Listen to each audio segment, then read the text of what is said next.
Doy la bienvenida, licenciada Erika. Buenas noches. Le dejo el tema para que pueda iniciar su primera. Bien, perfecto, licenciado, muchas gracias. Buenas noches con todos. Vamos a prender por acá la cámara. Quiero que me confirmen si es que me escuchan, me ven bien, se ve la diapositiva.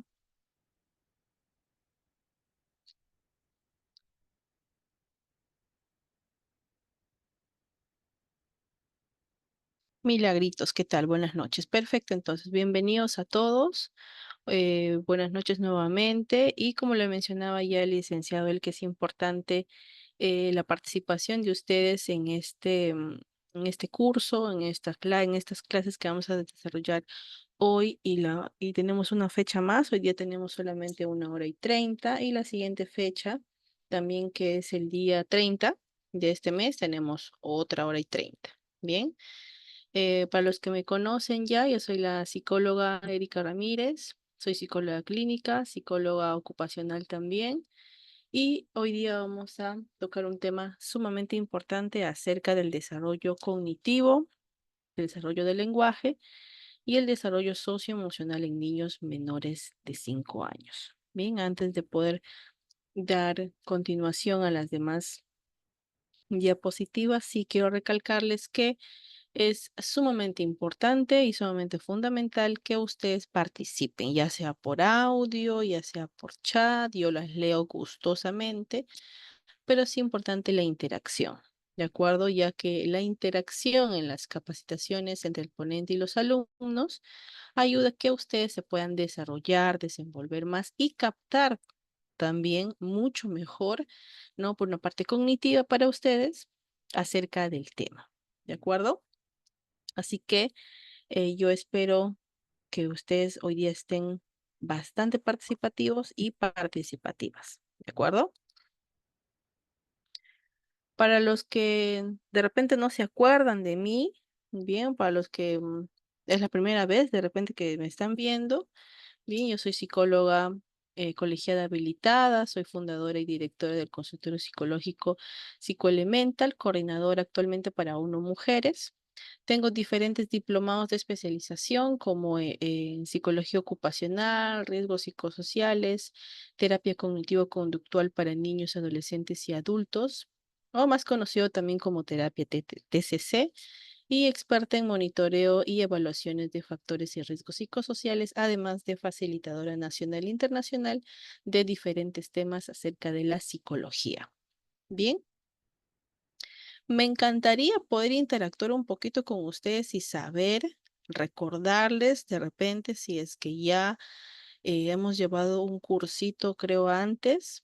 Bien, necesito que me recuerden acerca de ustedes. Daniel, Elizabeth, Stephanie, Gisela, Carito, Lucero, María Juana, Milagro Juanca.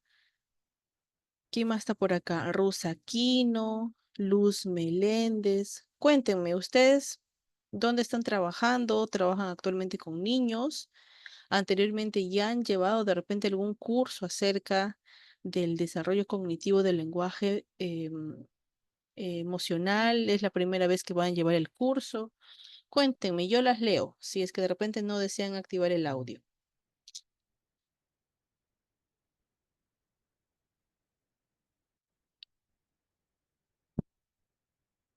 Vamos, no sean tímidas. ¿Quién es la valiente que se va a presentar? A ver.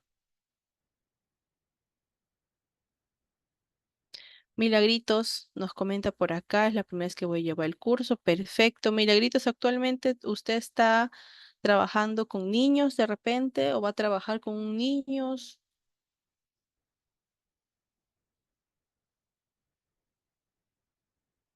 De repente alguien por acá que tenga un centro de estimulación temprana también, de repente. Ah, ok, perfecto, entonces. Perfecto, Milagritos en Ventanilla. Genial, perfecto, muchas gracias. Stephanie me comenta, su nombre es Melissa Aguilar, serumista en la Posta Pampas de Salud, es la primera vez que llevo el curso. Perfecto, bienvenidas entonces. ¿Alguien más que desee participar? Normal, yo les voy a leer encantada. Bien. María Juana también. Venía de trabajo con niños en el área de CRE. María Juana nos comenta, es la primera vez que llevo el curso. Danielita, ¿qué tal? Buenas noches. Serumisa también, primera vez que llevo el curso. Perfecto. Entonces, vamos a comenzar. Agradezco la participación de ustedes, agradezco también que ustedes estén llevando este curso, estén esta noche con nosotros, porque es sumamente importante que ustedes como personal de salud se sigan capacitando siempre. Y yo siempre les felicito a todas las personas a las cuales yo les dicto ponencias, porque el estar acá estudiando, escuchando una charla, es sumamente gratificante para ustedes y eso les va a permitir ampliar sus conocimientos o reforzar de repente lo que ustedes ya conocen. Bien, así que felicidades por estar esta noche acá. A ver, Giselita por acá nos comenta, es la primera vez que llevo el curso, hace 2 años hice mis serums y no pude observar con las otras colegas, fue más importancia le dan al llenado de los HCL sin interactuar con los niños. Sí, en cierto sentido, sí.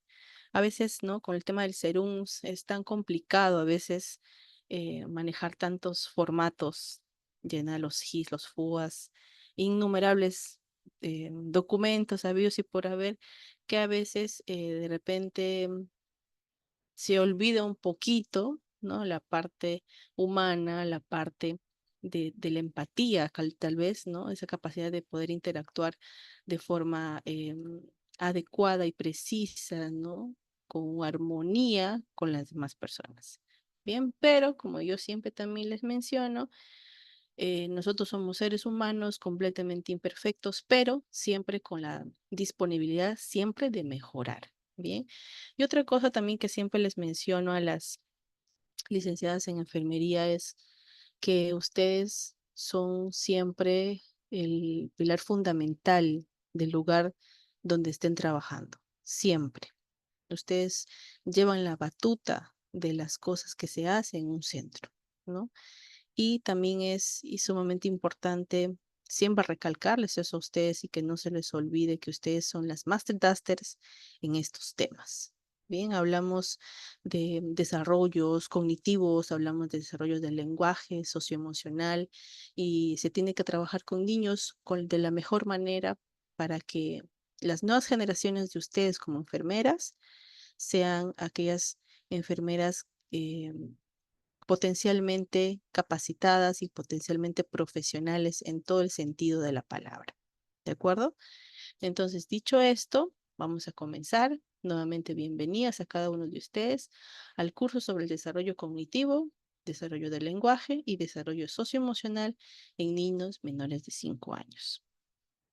A lo largo de la ponencia, yo les voy a estar consultando si tienen preguntas, si tienen dudas. Yo encantada de poder escucharlas, encantada de poder interactuar con ustedes. ¿De acuerdo? Si tienen de repente alguna consulta, pregunta, normal me la pueden hacer sin ningún inconveniente. ¿Ya? Entonces, con nosotros hablamos acerca del desarrollo cognitivo. Me permítame un ratito, voy a ver por acá, creo que me han dejado para aceptar. Permíteme un segundito.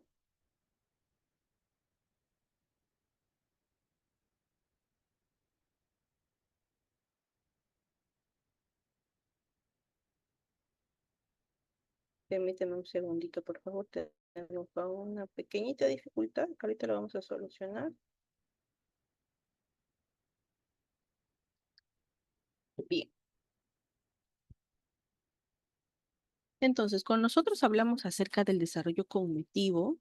Hablamos de que es un proceso mediante el cual las personas, los seres humanos, van a adquirir habilidades para poder pensar, razonar y utilizar herramientas mentales, ¿ok? Como por ejemplo el lenguaje, la memoria y la planificación. Tiene sus inicios en la infancia temprana y va a involucrar diversas etapas vinculadas a las capacidades innatas que tienen las personas para poder comprender y adaptar su entorno, ¿ok? Cada niño, cada niño o niña es un individuo único con su propio ritmo de desarrollo y los hitos en el desarrollo cognitivo pueden variar ligeramente de un niño a otro.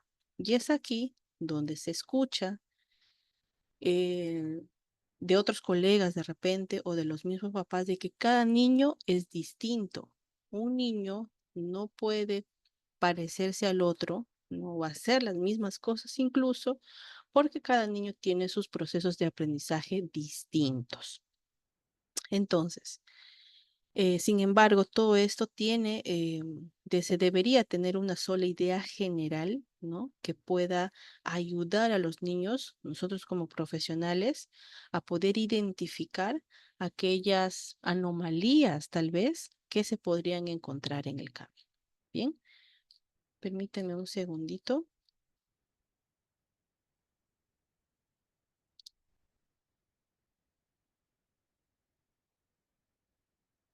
Entonces, las personas que trabajan con niños, ¿no? Lo que se espera, ¿no?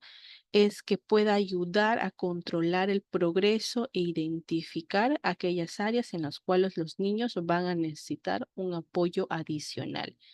Ustedes como enfermeras y como personal de enfermería, no sé, no recuerdo si de repente hay acá un personal técnico, pero como personal de salud, es importante que conozcan acerca de estos temas porque les va a permitir a ustedes marcar una diferencia con otros colegas.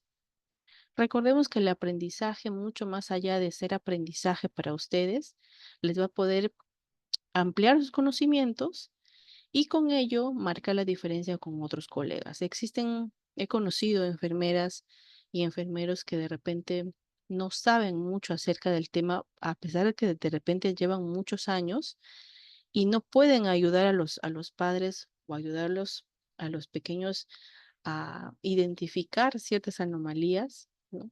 Y a veces lo pasan por agua tibia, ¿no? Y el ejemplo que yo siempre les hago en este caso es cuando les van a tomar la presión a las personas, ¿no? A veces como que ya no quieren tomar la presión y dan cualquier número, dan cualquier resultado. Y eso sí existe, ustedes no me van a dejar mentir. Y por hacer eso, de repente no se identifica de manera apropiada y a tiempo algo inadecuado en la salud de las personas. Lo mismo pasa con los pequeños, porque cuando lo pasamos por alto y no observamos y no estamos muy atentas a realizar las funciones que de repente corresponden, no vamos a identificar bien y se va a pasar por alto de repente alguna señal que el pequeño está presentando. Bien.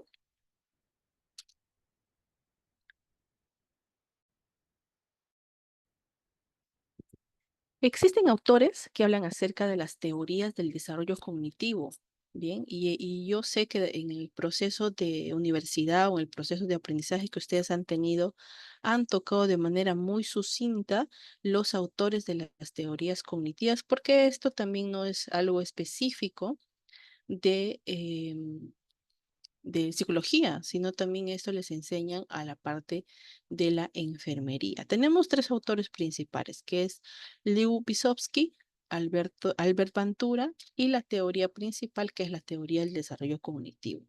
Solamente para que ustedes lo puedan recordar o de repente saber acerca de este tema, les voy a mencionar acerca de estos tres. Bien, existen distintos autores que han propuesto teorías sobre el desarrollo cognitivo. Ojo, ¿no? Y que procuran explicar cómo evolucionan las capacidades intelectuales de cada pequeño.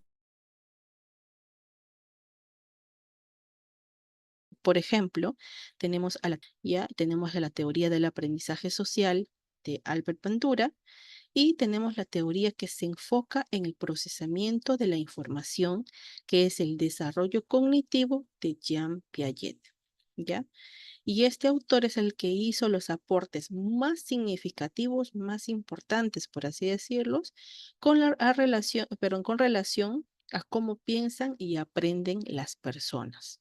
Les consulto, les pregunto a ustedes, ¿han escuchado acerca de estos tres autores hasta ahora en su vida profesional o en su vida académica? O de repente es la primera vez que lo están escuchando, es la primera vez que lo ven, también es válido.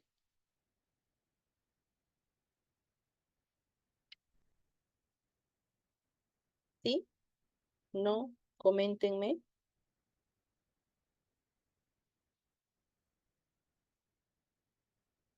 A ver, vamos a ver acá.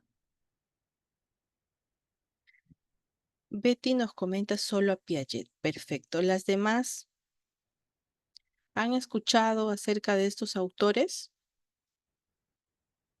¿Es la primera vez de repente? Bien. Los postulados de Piaget, bien, que se utilizan como base para diversas aproximaciones educativas. Bien.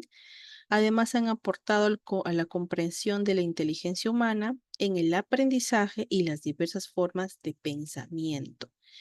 Si ustedes van a trabajar con niños o de repente en un futuro no muy lejano, yo espero que sí, tengan, no sé, un centro de estimulación temprana o tengan un centro que van a trabajar con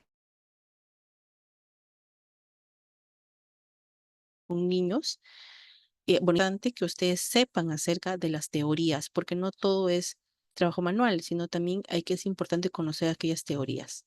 Y la teoría principal es la teoría del desarrollo cognitivo, que es la teoría del desarrollo. Bien, entonces, perdón, cuando hablamos ahora acerca de la teoría del desarrollo cognitivo de Piaget, bien, Piaget propuso que el desarrollo cognitivo se relaciona con la capacidad innata de adaptarse al medio ambiente. Para ustedes, esa frase, ¿qué significa? ¿Qué significa que él propuso que el desarrollo cognitivo se relaciona con la capacidad innata de adaptarse al ambiente? ¿Qué significa para ustedes?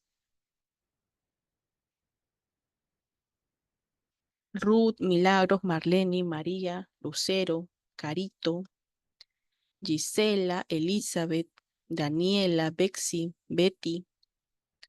Coméntenme, ¿qué significa para ustedes esa frase?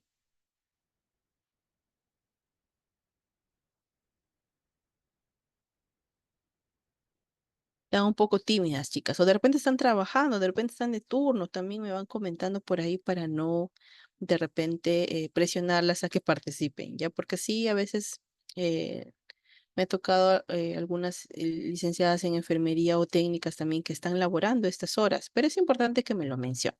Bien, la necesidad que tienen de relación con el entorno que debe ser constante. Ok, perfecto. Bien, bien. Entonces, hasta que alguien más se vaya animando por ahí. Cuando se habla acerca de de la parte innata de adaptarse al ambiente, ¿no? Piaget lo describe como un proceso interactivo y constructivo que se expresa en organizaciones y reorganizaciones de de las estructuras cognitivas y que comienza en el nacimiento y van construyendo etapas progresivas. ¿Eso qué significa? Primero las estructuras sensorio-motrices, luego los preoperatorias, ¿no? Finalmente las operativas. Todo es un ascenso, ¿no? Me mencionan por acá, vamos a ver. Lucero nos menciona que el ser humano puede adaptarse al medio que lo rodea, ok. La persona nace con las habilidades y se adapta. Sí, efectivamente.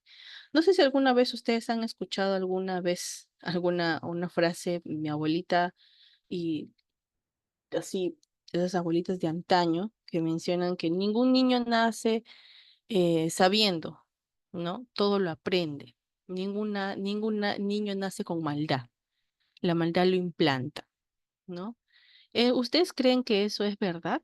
Considerando que el desarrollo cognitivo, ¿no? de los niños se adapta al ambiente. ¿Ustedes creen que eso es real?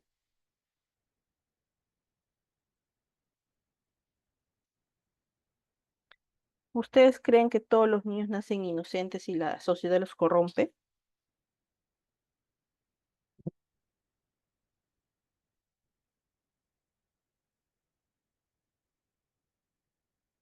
Hay algunos casos en que sí, efectivamente sí, ¿no? Hablando un poco acerca de la psicología del pensamiento, hablando un poco acerca de la psicología cognitiva, ¿no?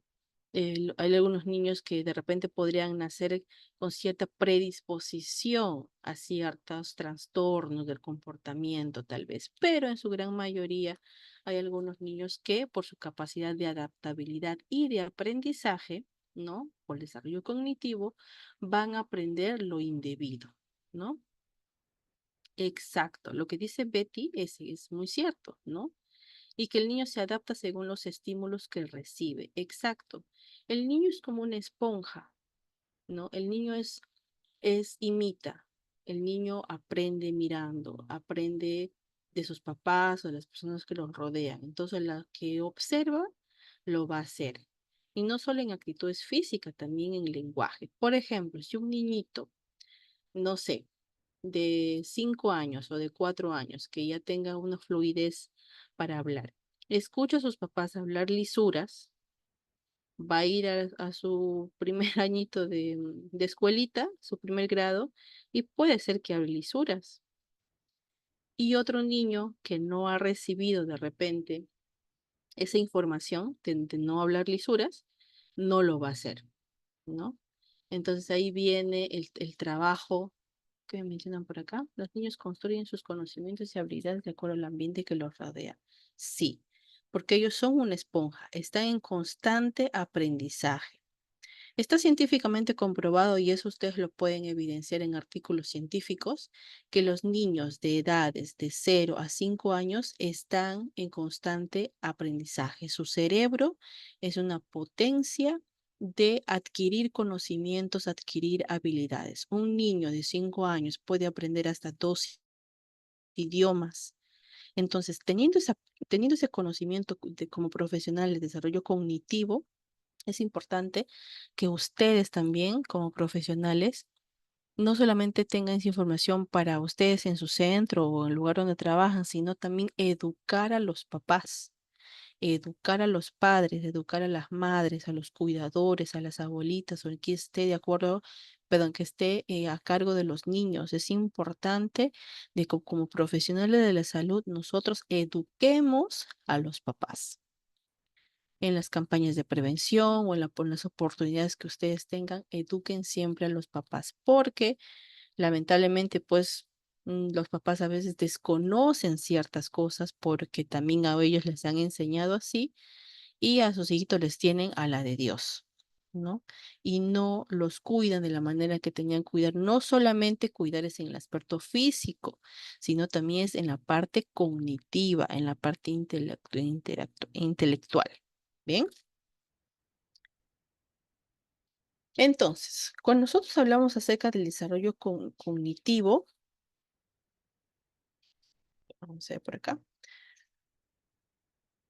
ocurre a través de tres procesos importantes, que es la organización, la adaptación y la equilibración. Cuando hablamos de la organización, es aquella tendencia a generar categorías o sistemas mentales cada vez más complejos. Las personas crean estructuras o esquemas que les van a permitir organizar la información.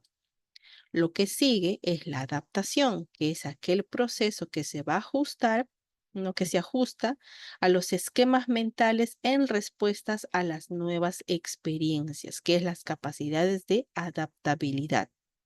Ocurre a través de mecanismos de asimilación, que es la asimilación, la nueva información, se incorporación, que son las estructuras, se van a modificar para aceptar la nueva información. Luego de estos dos procesos viene la tercera, que es la equilibración. Es lo que le impulsa el crecimiento cognitivo porque busca un balance entre la asimilación y la acomodación. Cuando una experiencia no puede ser asimilada a los esquemas actuales, sobreviene un estado de desequilibrio. Y una vez que las estructuras logran adaptarse a aquella situación, se establece un nuevo equilibrio que resulta superador, ¿no? Con respecto a la anterior. ¿Esto qué significa?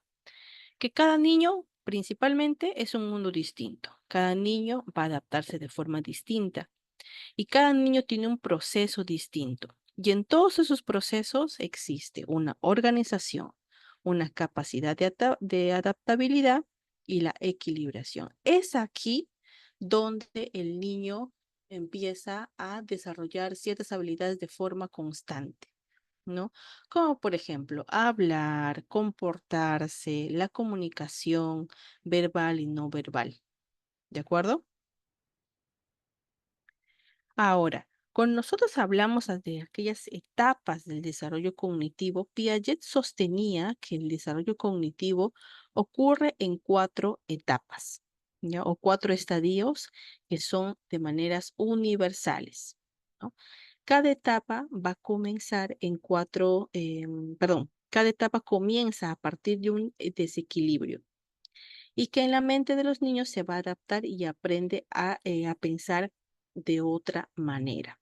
Las cuatro etapas del desarrollo cognitivo son la etapa sensorio-motora, la etapa preoperacional y las etapas de operaciones concretas y por último la etapa de las operaciones formales. ¿Qué significa cada una de ellas? En la etapa sensorio-motora, ¿ya? Se inicia en el nacimiento y culmina aproximadamente a los 2 años. El conocimiento se produce a través de las experiencias sensoriales y motoras. Durante este estadio, los niños utilizan esquemas de acción, actúan sobre lo que presentan y aprenden a través de la interacción con el entorno y su propio movimiento. Y es aquí donde viene la charla anterior o el taller anterior que se les dictó, que era acerca del desarrollo sensorial y el desarrollo psicomotor. Esto también tiene que ver con la parte sensorio-motor, ¿ya? Porque esto tiene que ver con las edades, que cuando dijimos que es, la etapa sensorio-motora comienza en el nacimiento, se inicia en el nacimiento y combina una aprox a los 2 años. Bien, ahora, cuando nosotros hablamos acerca de la etapa preoperacional, en la etapa preoperacional tiene un lugar en edades aproximadamente entre los 2 y los 7 años.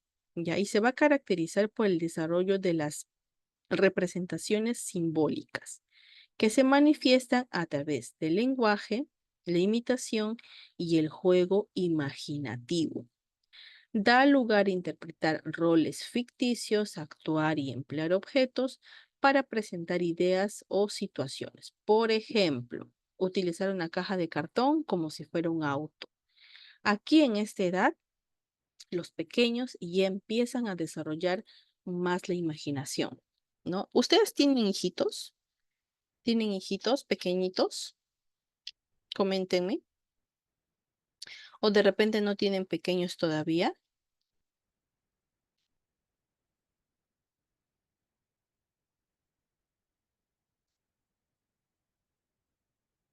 ¿O de repente ya sus hijos están grandes de repente?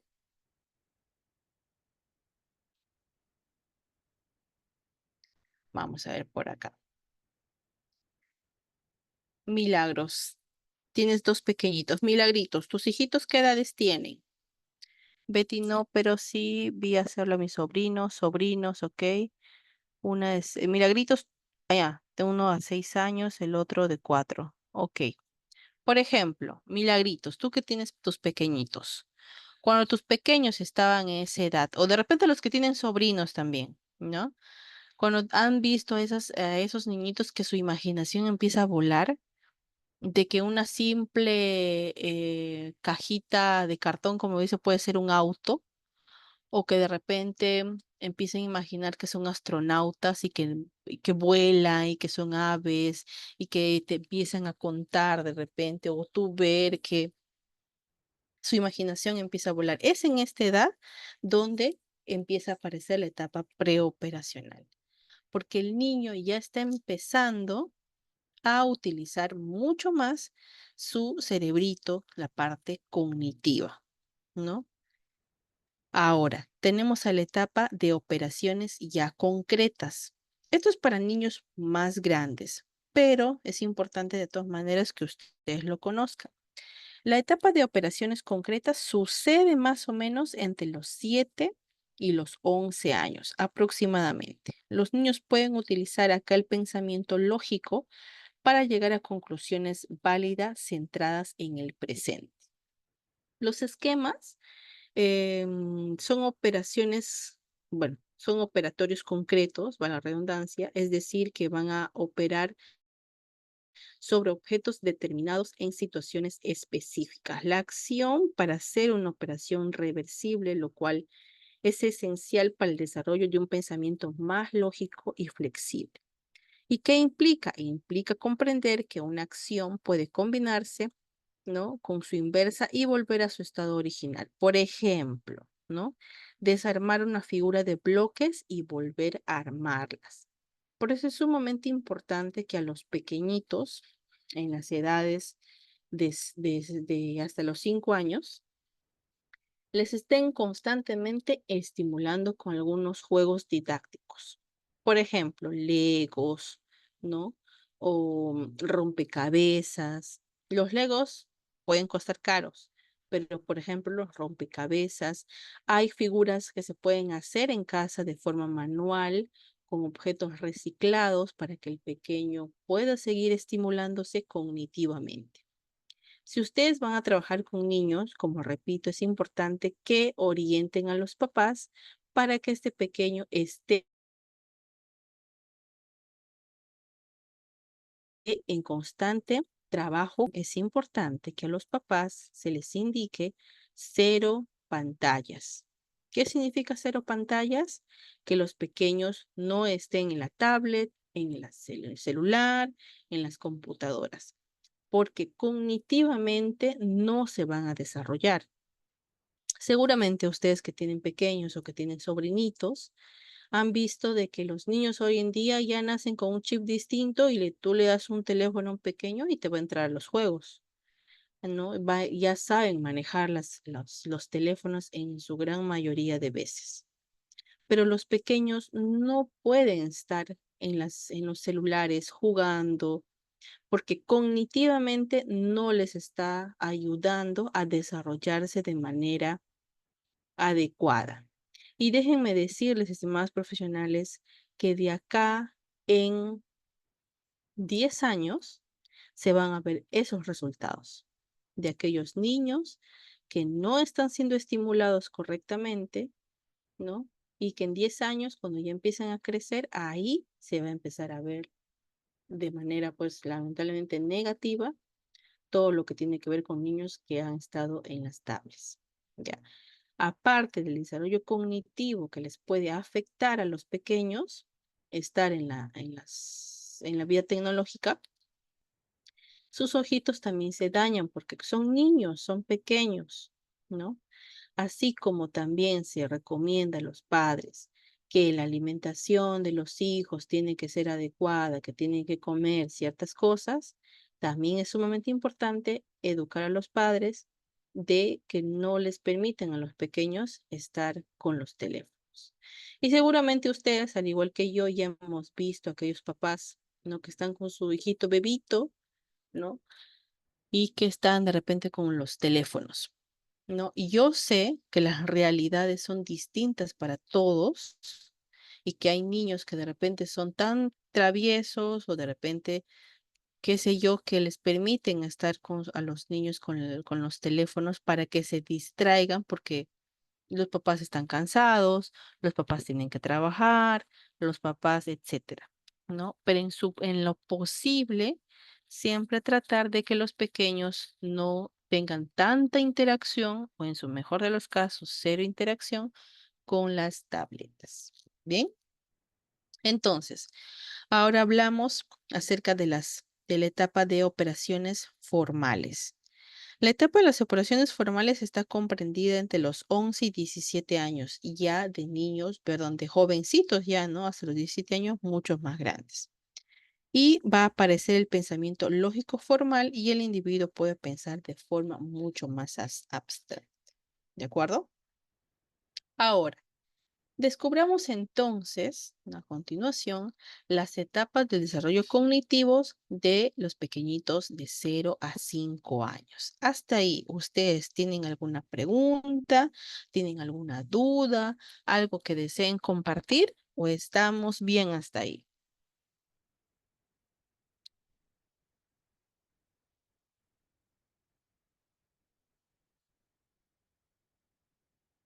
Todo bien entonces. Bien, vamos a continuar por acá.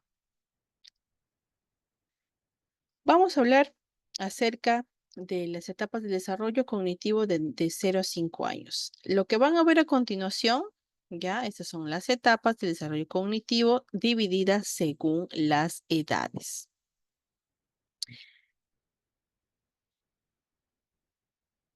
Las etapas de desarrollo cognitivo de los niños de 0 a 5 años, ya, vamos a comenzar primero con la de 0 a 3 meses, ya. Durante este tiempo, los bebés, porque son bebitos, deben comenzar a desarrollar su coordinación y interactúan más activamente con el mundo que los rodea.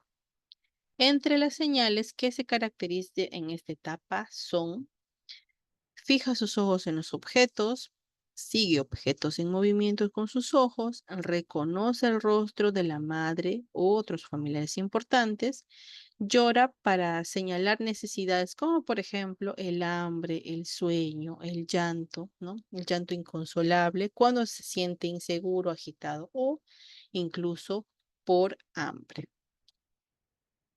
En la etapa de 3 a 6 meses, durante este tiempo, los bebés comienzan a desarrollar su coordinación y van a comenzar a interactuar más activamente con el mundo que los rodea. Entre las señales que caracterizan a esta etapa, tenemos comprender que los objetos tienen una forma y un tamaño, busca objetos que están ocultos, toma los objetos con la mano y los lleva a la boca, sonríe y ríe al interactuar con los demás. Cuando hablamos de pequeños de 6 a 9 meses, durante este tiempo los bebés comienzan a desarrollar su comprensión del lenguaje y desarrollan su movilidad mucho más fuerte. Esta etapa se va a caracterizar por comprender que los objetos existen aunque no sean visibles, copia los gestos y sonidos de los adultos, comienzan a decir sus primeras palabras como mamá o papá, ¿no? Gatear o moverse sobre el piso, sobre su estómago, sobre su barriguita, y comienzan a ponerse de pie con el apoyo de una superficie de un adulto. Y yo les consulto a ustedes, estimadas profesionales, ¿a qué edad ustedes creen que empiezan a aparecer las señales del autismo? ¿O a qué edad, o a qué edad de los meses, o a qué edad como tal, empieza a aparecer las señales de un niño con algún tipo de espectro?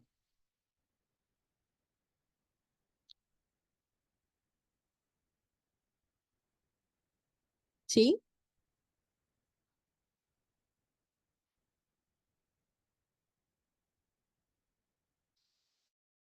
¿A qué edad creen ustedes que aparecen las señales del espectro autista, divergente, Asperger?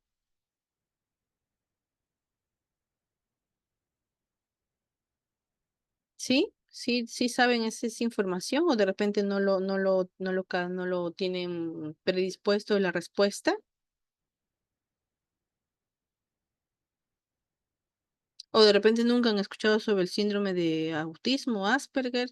Vamos a ver por acá. Al año y 8 meses. Ya. ¿Quién más? ¿Quién da más? ¿Quién da menos? Aparte de Danielita. ¿A qué edad creen ustedes que aparecen los signos del autismo, Asperger o cualquier espectro? Hasta los 2 años y 4 meses. Ya. ¿Quién más? ¿Quién más tiene la información? ¿A qué edad creen ustedes que aparece el espectro autista, el espectro Asperger o cualquier espectro?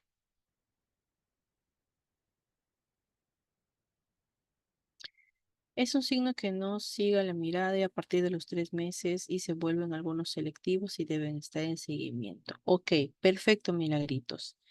Efectivamente, según la teoría ya de la parte de los niños espectro, se menciona que a partir de los 3 años ya se pueden hacer evaluaciones para determinar si este pequeño tiene autismo o Asperger o cualquier tipo de espectro o es un niño divergente, ¿no?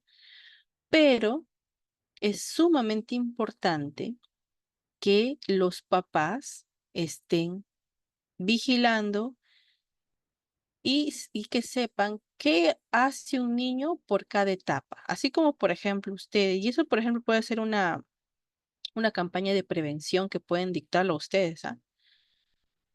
Así como ustedes llevan sus cursos como este, ¿no? De 0 a 3 meses, de tal a tal, de 6 a 9 meses, el niño tiene que hacer esto.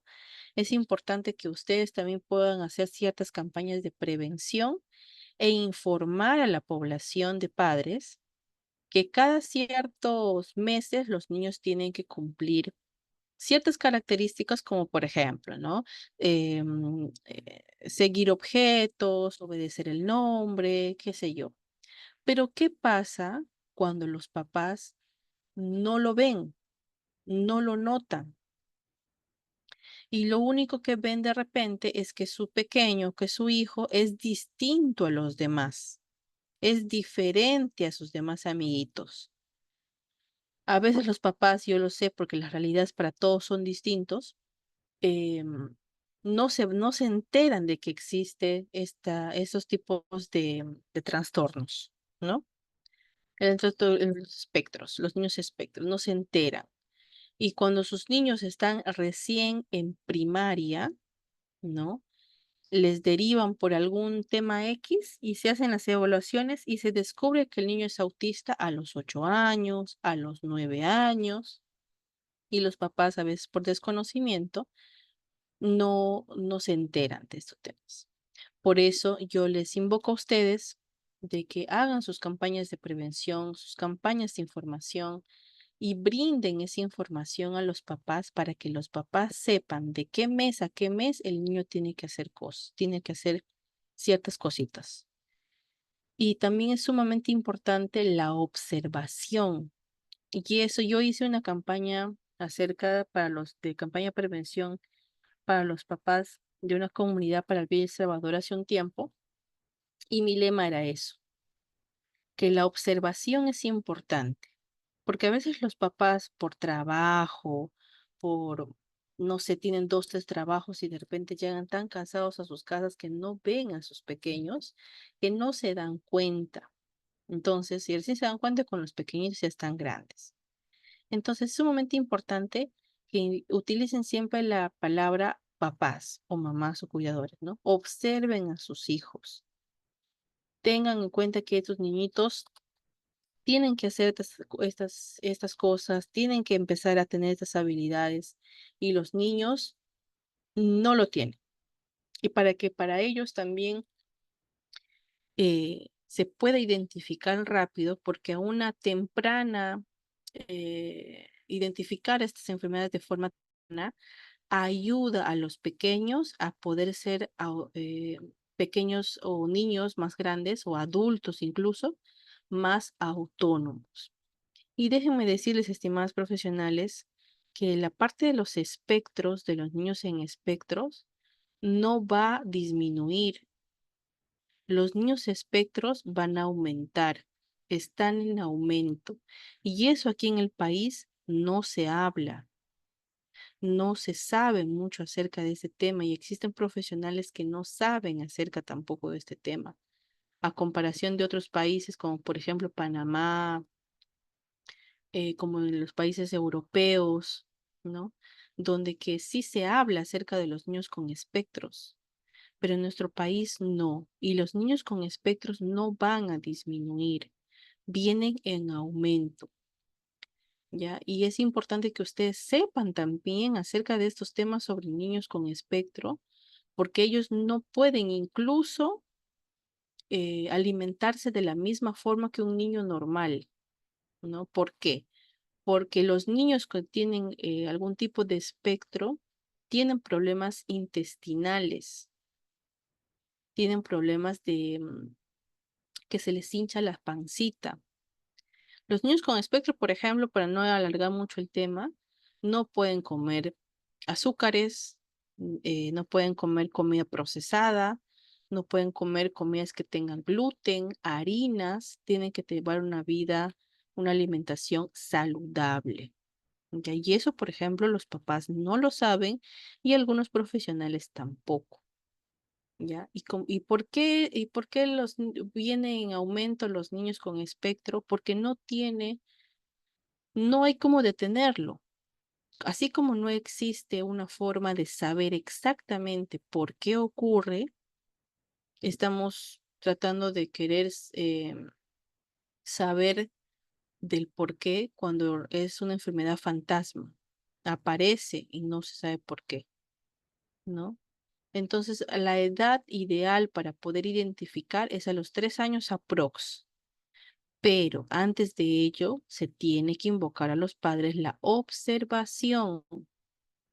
Los padres o los cuidadores como tales tienen que saber qué cosa hace un niño por cada mes. Bien, ¿a ustedes sí les ha tocado de repente trabajar o identificar a un niño con algún tipo de espectro o no todavía?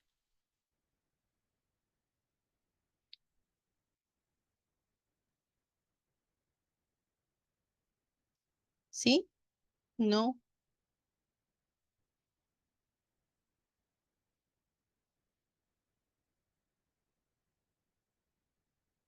¿Alguna vez sí? ¿Alguna vez ustedes se han escuchado acerca o, perdón, ya han tratado de repente con los niños con algún tipo de espectro?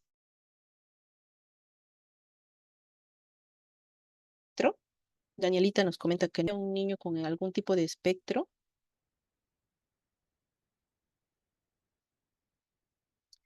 Danielita no. Ah, Danielita Oisa no. Danielita Valentina tampoco. Elizabeth tampoco. El consejo vio un niño ya de 5 años. Milagritos. Ok. ¿Y cómo era este niño de 5 años? Milagritos, si me puedes comentar un poco.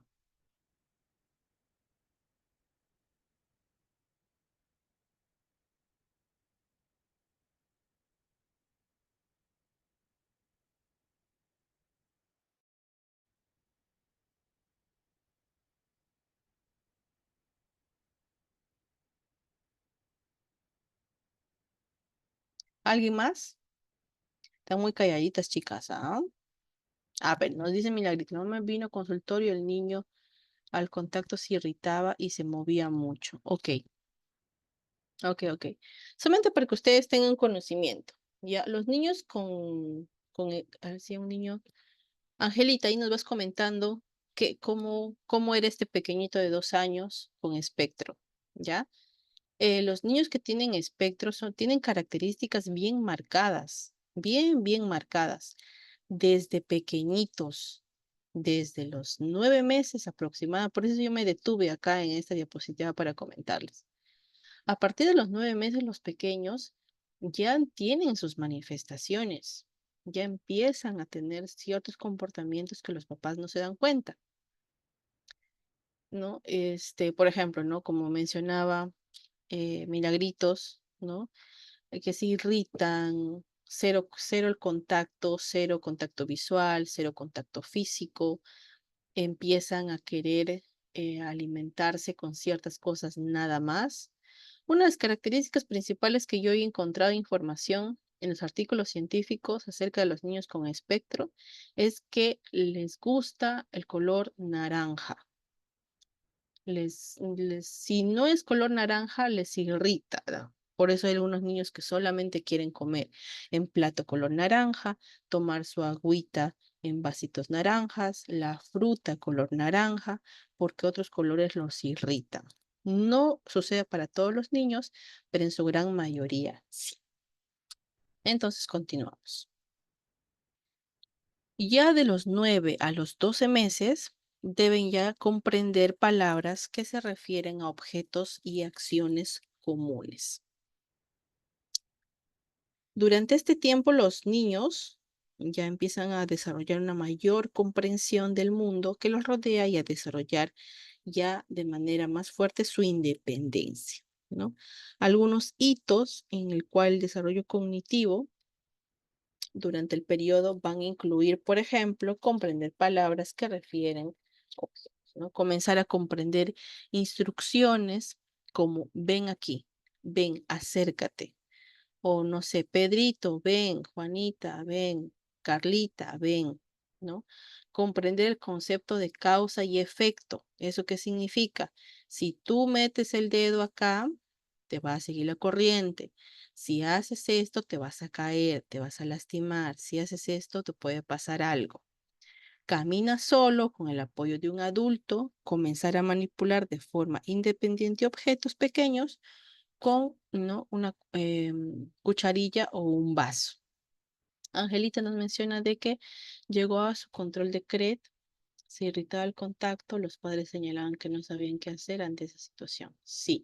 Y es aquí, por ejemplo, en los 9 a 12 meses que ustedes ya pueden darse cuenta de que el niño tiene que tener un contacto visual, tiene que tener un contacto de oído. ¿Eso qué significa? Si le llamo por su nombre, viene. Pero ¿qué pasa con aquellos niños que a pesar que los llamas es como si no te escuchara? Como si no te estaría prestando atención. Pueden ser dos cosas. A ver, ustedes díganme qué cosas pueden ser. Si yo le llamo a un niño por su nombre y no viene, ¿cuáles son las dos cosas que podrían ocurrir? A ver, díganme ustedes.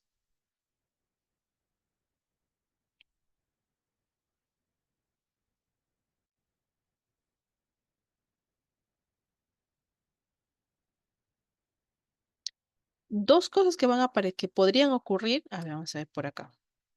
Exacto. Uno puede ser problema auditivo.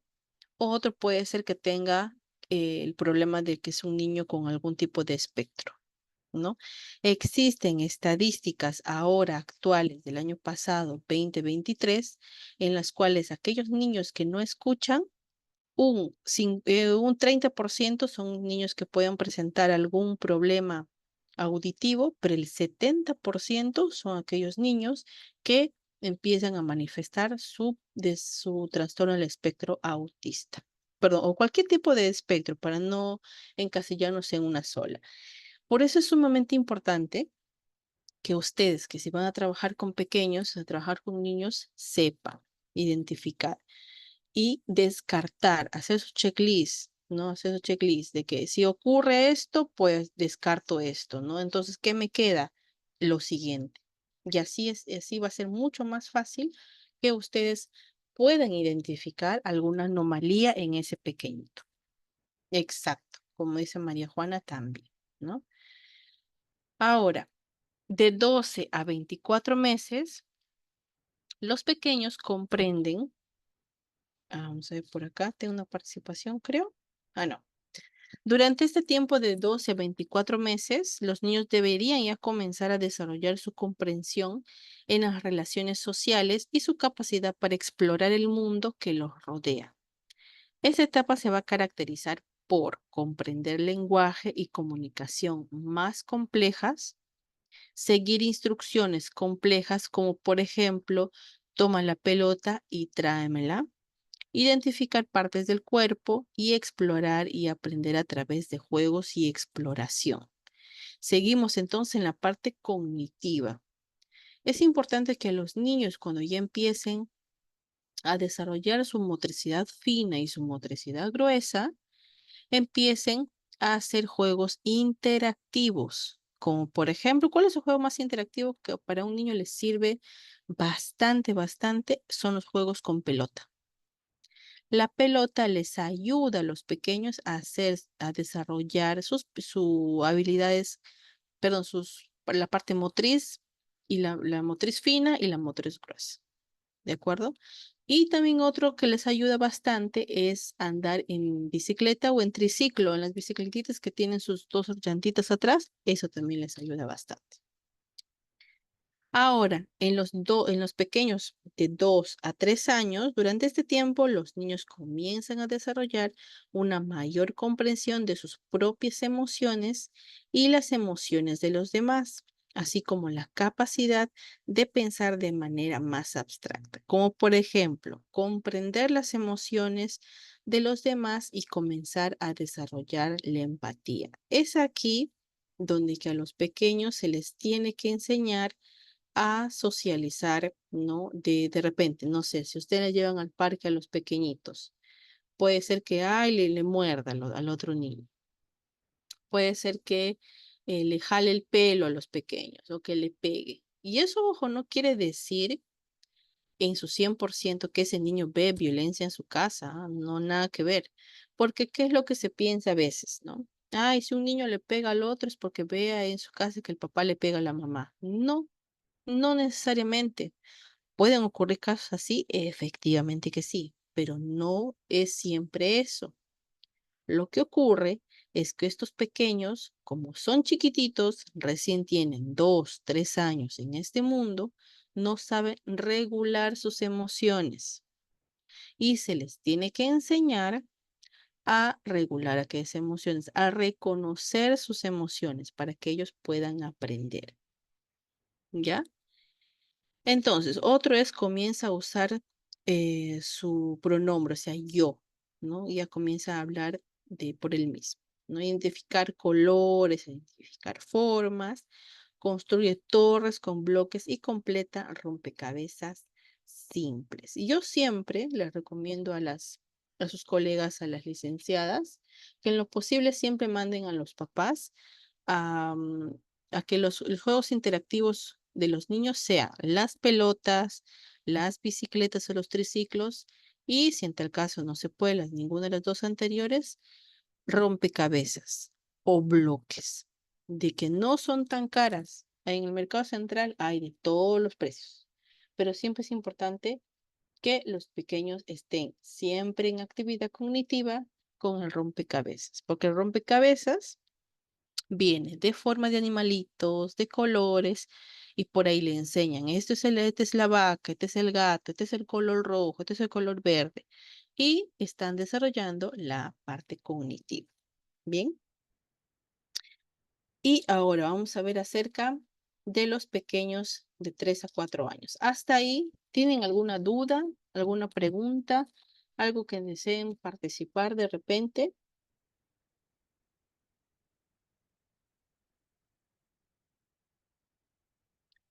¿Alguien tiene una pregunta, alguna duda, algo que deseen participar?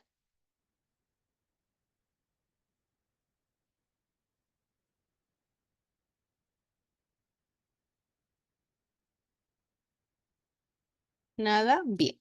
Entonces, vamos a ver ahora de los pequeñitos de 3 a 4 años. Durante este tiempo, los niños comienzan a desarrollar su memoria a largo plazo y su capacidad para resolver problemas más complejos. Por ejemplo, a recordar eventos del pasado y hacer predicciones sobre el futuro. No quiere decir que sea divino, ojo, sino que ya se sobreentiende. Comprende la diferencia entre fantasía y realidad, ¿no? Reconoce e identifica los números y letras del alfabeto, resuelve problemas de lógico y completa acertijos mucho más complejos. Acá los niños ya están un poquito más grandes, ya están un poco más traviesos, ya están un poco más llevaderos también en su aprendizaje. ¿De acuerdo? Y una de las cosas que empieza a aparecer a partir de los 2 años que no las había mencionado es la paciencia, ¿ya? Trabajar con niños es sumamente complicado, es sumamente difícil, más aún todavía si el niño es hiperactivo, si el niño presenta de repente mucha energía, ¿no? ¿A ustedes les ha tocado trabajar con niños con demasiada energía? A ver, coméntenme.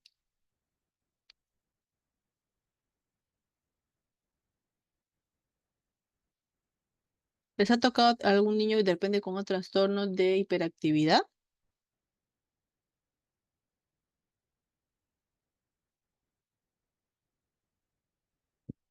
Estaban un poco tímidas, chicas, ¿ah? Veo mucho silencio por ahí. A ver, vamos a ver, por aquí en La Valiente. Sí, justo el día de hoy estuve en CRED. Y coméntame, Elizabeth, ¿has encontrado niños que son una bala? Niños ahí que son un huracán de emociones. Y buenas noches. Hola, ¿qué tal? Y justamente estoy trabajando en el área de lo que es CRED. Bueno, normalmente se encuentran pues niños hiperactivos, callados, algunos con caras de tristeza, ¿no? Porque también se refleja lo que es el maltrato también de su mamá, a Ujú, veces llegan, les grita, no hay forma ujú, de tratar a los niños. Se ve de todo un poco. sí, es verdad. Lo que dice Elizabeth es una realidad l- lamentable, pues, ¿no? Uno quisiera como profesional que todo lo que nosotros aprendemos, ¿no? Y que también que se hacen las campañas de prevención, de sensibilización con los papás. Es un mundo distinto para todos y es una realidad muy cruel a veces también para los pequeños porque los que sufren más son los pequeños, ¿no? Y déjenme decirles un poco acerca de los niños con trastorno de hiperactividad. Y eso no les digo porque yo me lo invente, sino porque hay investigaciones acerca y yo les invoco a ustedes a también a leer, investigar acerca de ese tema. Los niños que tienen un trastorno de hiperactividad o aquellos niños que son extremadamente traviesos tienen algunos problemas en casa. Y muchos de esos problemas en casa son las familias disfuncionales, ¿no? Y puede ser que en estos hogares se vea, ¿no? De repente violencia, papá alcohólico, mamá de repente alcohólica también, ¿no? Entonces, estos niños, como no saben todavía eh, regular sus emociones, porque obviamente todavía son pequeños y no les enseñan y tampoco lo saben, buscan la manera de poder sacar toda esa energía y la única manera de sacar esa energía es hiperactividad. Por eso es que los niños son hiperactivos. A ver qué me comenta María por acá. Sí, ves niños que no pueden estar quietos, tienen que hacer una actividad, ponerlos a dibujar, pero a pesar de ello converso con los padres y se distraen de nuevo. Sí. Un, una salida, por así decirlo, para los niños con hiperactividad que funciona, y hay evidencia científica de eso, es que los niños hagan algún tipo de deporte o actividad musical. Obviamente, la realidad es, como les digo, es distinta para todos y no todos los papás van a poner, pues, comprarle un piano, comprarle un violín, una guitarra a los niños. Pero el deporte les ayuda muchísimo a los niños hiperactivos, muchísimo, porque en el deporte ellos pueden desfogar sus emociones, pueden desfogar toda la energía, mejor dicho, que tienen. El deporte como por ejemplo el fútbol, el básquet, el vóley, la natación, ¿bien? Y eso les ayuda bastante, bastante. Y yo sé que en los lugares de repente más humildes, más pobres del Limo, del país como tal, las municipalidades ofrecen esas facilidades a las comunidades, ¿no? Y pueden practicar deporte, ¿no? Existen niños que en la evidencia, en los artículos científicos está, los niños que tienen hiperactividad son niños que tienen una familia disfuncional, un papá alcohólico, una mamá alcohólica y existe mucha violencia. Ese es uno. Y que les ayuda a los pequeños el deporte o la música. Bien, entonces, si ustedes pudieran brindar esa información a los papás, de que les ayuden a sus hijos, ¿no? Porque algunos papás dicen, ah, yo no sé qué hacer con mi hijo, eh, es muy travieso, o le pega a su hermana, o es una bala, ya está para acá, de aquí para allá, qué sé yo. Una salida es que le metan a una actividad deportiva que al niño le guste, ¿ya? Porque hay papás también que me ha tocado que su niña, la mujercita, es demasiado hiperactiva, pero no le quieren meter al fútbol porque es para hombres, ¿no? Y la niña quiere fútbol, pero no le quieren meter. Entonces, ¿qué hacemos en esos casos? Obviamente no vamos a pelearnos con la familia, pero se pueden buscar alternativas y conversar con la pequeña de repente para ver qué actividades más le guste, ¿no? Básquet, natación. Uy, la natación les ayuda fenomenal a los niños con hiperactividad. Y hay resultados en investigaciones científicas que de verdad a mí me da muchísimo gusto que funcione. Pero el deporte es sumamente importante en estos casos para aquellos papás que no saben qué hacer con sus pequeñitos. Bien, entonces nos quedamos en la parte de acá, luego pasada de ediciones, sí, ya. Ahora vamos a ver a los pequeñitos de 4 a 5 años. Durante este tiempo, los niños ya van a comenzar a desarrollar una mayor comprensión de su identidad y de su lugar en el mundo, ¿no? De su lugar en su familia, con sus amiguitos o etcétera.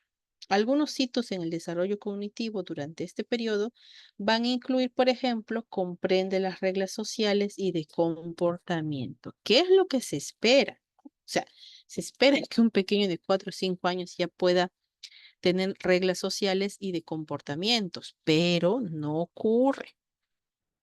No ocurre. Uno y ve a un niño de 5 años y, uy, no es recontra travieso, de repente malcriadito también, ¿no? Pero se espera que se hace, ¿no? Identifica las emociones y aprende a gestionarlas adecuadamente, ¿no? Construye historias y desarrolla una mayor imaginación y creatividad, resuelve problemas matemáticos simples y comienza a leer y escribir. Aquí quiero mencionarles que a los niños, ¿no? Y eso también lo pueden mencionar a los padres. Si los padres quieren que sus hijos en algún momento les gusten los estudios y que quieran ser profesionales y que quieran ser algo en la vida, tener un futuro, no le pueden pegar, ni sacarle la mugre, ni nada cuando los niños están desarrollando actividades de tareas. No pueden, porque los niños van a crecer y cuando crecen van a desarrollar rechazo a los estudios o rechazo a las tareas cuando bueno, ¿no? Cuando han sido pequeños, les han pegado, cuando no han sabido de repente hacer ciertas actividades. Y esos niños obviamente van a crecer.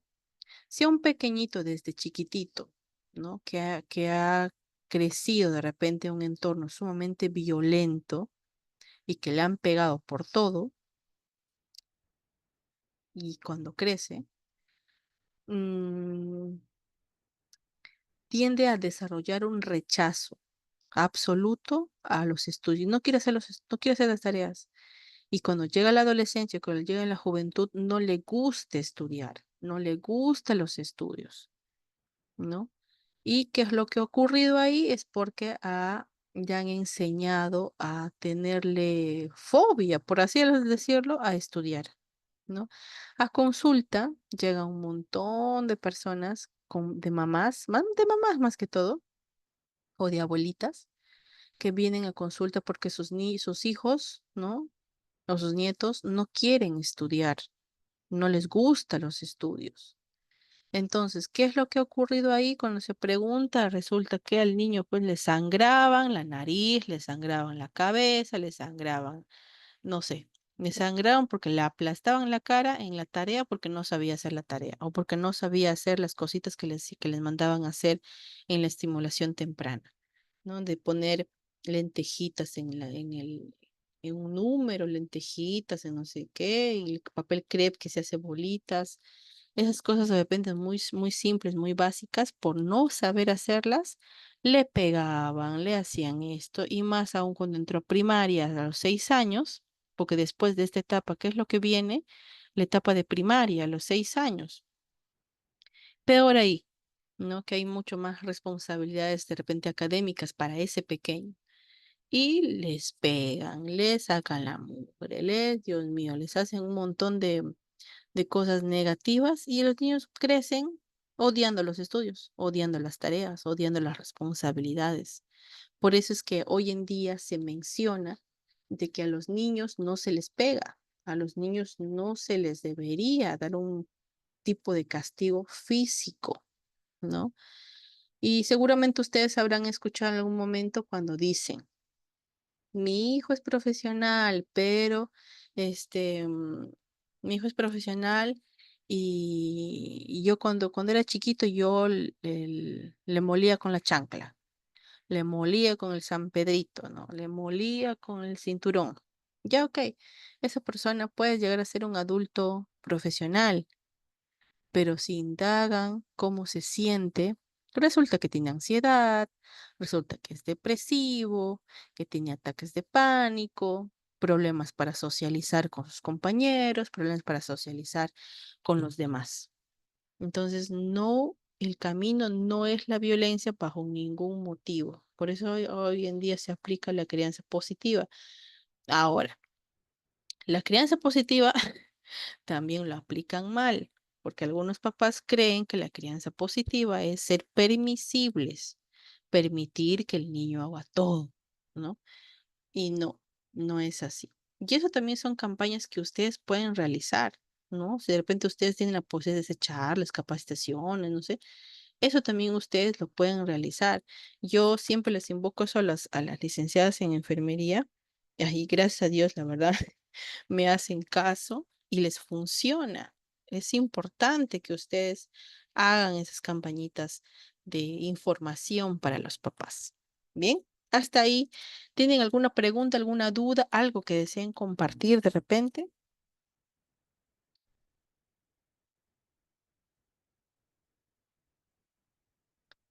¿Todo bien hasta ahí? A ver, vamos a ver por acá.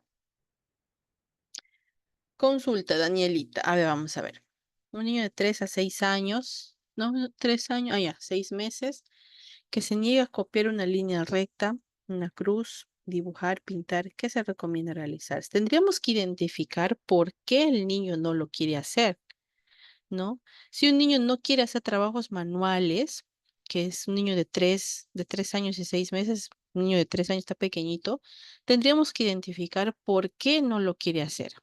Si su respuesta del pequeño es un no rotundo, porque de repente no te va a poder explicar por qué no quiere, es porque de repente para él, como un niño pequeñito, no le resulta atractivo realizar o dibujar o pintar líneas o figuras o lo que sea. Pero si lo que tú le estás queriendo realizar tiene un fin de repente, porque no sé si este pequeño tiene alguna dificultad motora, tiene alguna dificultad como tal, o es parte de una tarea, no sé, se tiene que buscar estrategias para que ese pequeño realice de una forma más didáctica, ¿no? Lo que quiere hacer. Lo que funciona en estos casos y lo que yo te recomiendo es que las líneas no sean aburridas. No sé, si de repente le puedes consultar a la mamá cuál es lo que le gusta al pequeño. No sé, vamos a suponer que al niño le gusta el dibujito de Dow Patrol, algo así creo se llama, ¿ya? Hacer líneas en forma del perrito de Dow Patrol. Entonces le dices al niño de una forma bastante dinámica que vamos a dibujar al personaje que le gusta o vamos a hacer las líneas, ¿no? Que es lo que le gusta, pero siempre haciendo tomando en cuenta qué es lo que le agrada al pequeño, porque a veces en los sistemas educativos te mandan ya líneas, así, líneas rectas. Esas líneas rectas puede ser que algunos pequeños lo quieran hacer, pero para su gran mayoría le resulta aburrido. Entonces, ¿qué es lo que le puedes recomendar? Lo que es lo que lo puedes hacer es hacerlo mucho más dinámico. Por ejemplo, no sé, el Peppa Pig o no sé cuáles son los dibujitos actuales, la verdad desconozco. ¿Cuáles son los dibujitos actuales que de repente a él le agrada o le agradaría realizar? Esas actividades puede hacer. Y para todas. o para todos, no sé si de repente algún caballero por acá. Siempre las actividades tienen que ser de acuerdo a lo que le agrada al pequeño también, ¿no? Buscar la manera de que lo que tú le estás queriendo enseñar y que él realice de repente sus actividades motoras finas, porque todo lo que tiene que ver con las manitos son de la motricidad fina, sea siempre en agrado del pequeñito como tal.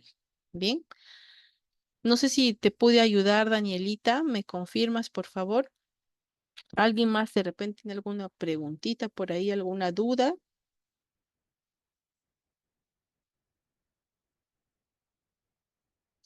A ver, vamos a ver por acá. Perfecto. Entonces, cuando nosotros hablamos acerca del desarrollo cognitivo, hablamos también de un tipo de estrés, ¿no? Del estrés y el desarrollo. ¿Por qué? Porque el estrés está en la parte ya vivencial de todos los seres humanos. Los niños en su proceso de aprendizaje sufren de algún tipo de estrés. Los niños se estresan, se frustran cuando no saben algo porque obviamente no todavía saben, les falta aprender, les falta eh, vivir un poco más, por así decirlo, para que sepan algunas cosas. Luego este niño crece, entra a su etapa de colegio y también hay un estrés. Va a llegar a la pubertad y se va a estresar. Llega a la adolescencia, también pasan por sus factores, por sus procesos de estrés. Y ni qué decir de la vida adulta, ¿no? Entonces el estrés es parte de la vida de los seres humanos desde muy pequeñitos, ¿no? Y ustedes ya que probablemente todos somos adultos, vivimos estresados, pues, ¿no? Con el estrés bueno o el estrés malo, pero estrés. Y los pequeñitos tienen también sus fases, pero sus procesos de estrés, porque ellos recién están aprendiendo y recién van a experimentar nuevas situaciones y nuevos desafíos. Y es aquí donde aparece una palabra sumamente importante que no todas las personas tienen. ¿Y saben cuál es? A ver si alguien adivina. Si alguien adivina 20, ¿quién adivina? Una de las cosas que las personas no tienen es la paciencia. La paciencia es una virtud que muy pocas personas lo tienen. Y en estos casos, entre el estrés y el desarrollo, en el medio o a los costados, debería estar la paciencia. Bien, por años ya se ha estudiado cómo el estrés crónico afecta los procesos fisiológicos, pero poco a poco ya se va sabiendo, se habla de las afectaciones cognitivas acerca del estrés. Y esto viene de la mano con lo que yo les he mencionado hace un momento. ¿Cuál es? De aquellos niños que empiezan a desarrollar cierto rechazo por los estudios cuando ya son jovencitos o cuando están ya saliendo del colegio, ¿no? Es porque durante toda su etapa, desde la niñez, han estado bajo estrés cognitivo. Y este estrés cognitivo hace de que tenga un rechazo a los estudios. Bien, experimentamos estrés desde el momento que nacemos, ¿ya? Salir del confort del vientre de la madre para llegar a un mundo que no se conoce, que no se sabe, que sonidos, nuevas sensaciones, absolutamente de todo tipo, son vivencias que van a causar estrés, ¿no? El cual se va a ajustar en poco tiempo con la adaptabilidad del neonato al ambiente. Otro punto que aparece es la ansiedad. Ya, la ansiedad es necesaria para la supervivencia, ¿ya? Empezando por ese lado positivo, ¿no? La ansiedad nos va a preparar o nos prepara para huir o luchar ante situaciones de peligro y quien está a cargo de este proceso es la hormona del cortisol, que ustedes como personal de salud seguramente lo han escuchado y lo conocen, ¿ya? y que al producirse activamente las respuestas fisiológicas como por ejemplo la taquicardia, sudoración y elevación de la presión sanguínea. Estos síntomas son quienes nos advierten del peligro y nos preparan para luchar o para huir. En teoría, al estar fuera del peligro, la hormona del cortisol baja, permitiendo que nuestro sistema llegue de nuevo a la homeostasis. Sin embargo, esta homeostasis o equilibrio, también conocido, no se da cuando los niveles de estrés son altos y la ansiedad se ha cronificado. Es importante que ustedes sepan acerca de este tema, que es el estrés en el desarrollo, porque también les va a permitir a ustedes entender y comprender un poco más a los pequeñitos, ¿ya? Cuando un niño o una niña ha estado expuesto a un ambiente completamente hostil, donde existe agresividad, violencia física, violencia sexual, violencia verbal, ¿no? El cortisol se eleva por encima del más del 50%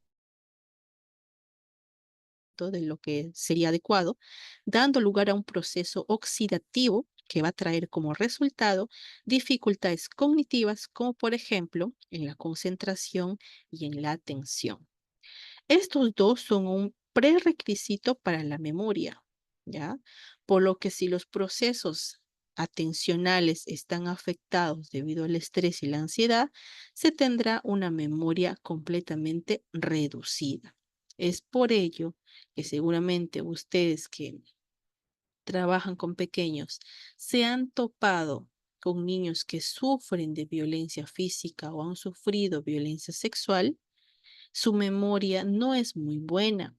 Tienden a desarrollar menos capacidades que otros niños. No desarrollan las mismas capacidades que un niño de repente que vive en un ambiente más saludable. ¿De acuerdo? Este proceso no solo es un obstáculo en el aprendizaje de los niños y el desenvolvimiento social de estos pequeñitos, también podrían verse afectados el aprovechamiento académico y en el rendimiento escolar cuando ya están en el proceso de repente de más de 5 añitos que ya empiezan a la escuela, ¿ya?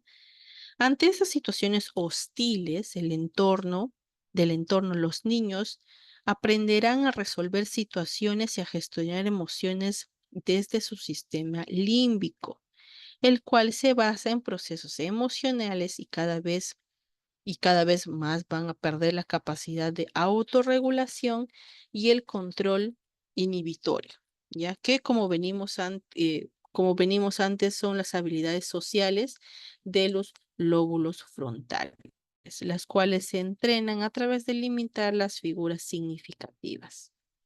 Los niños o las niñas, los pequeñitos, sometidos a estos entornos experimentan una autoestima lastimada y luego consigo aparecen las inseguridades. Ustedes seguramente que trabajan en estos centros con pequeñitos, se podrán dar cuenta de que los niños que sufren algún tipo de violencia psicológica, físico-sexual, no van a comprender de la misma manera. Su aprendizaje es mucho más lento. ¿Por qué? Porque como ya les había mencionado, están tan estresados y su nivel de cortisol está tan alto que no les permite, es como si hubiera un bloqueo emocional, ¿no? Un bloqueo ahí que no les permite desarrollarse de manera adecuada. Ahora,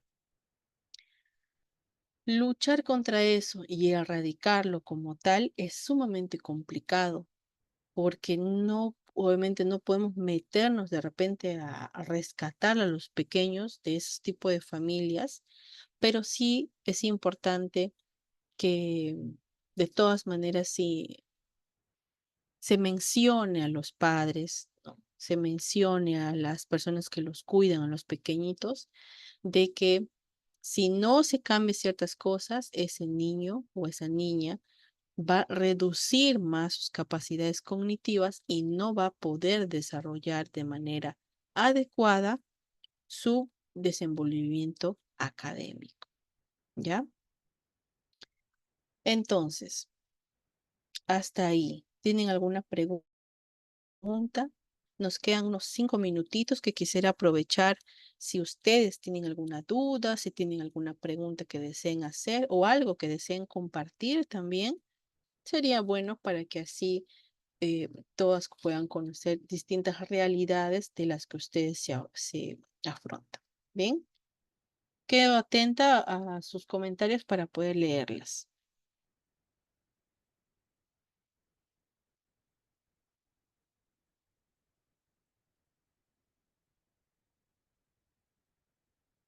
¿Alguna pregunta? ¿Alguna duda que deseen? Si todo está claro, de todas maneras me gustaría que me den un check por ahí para poder saber que todo está conforme. ¿De acuerdo?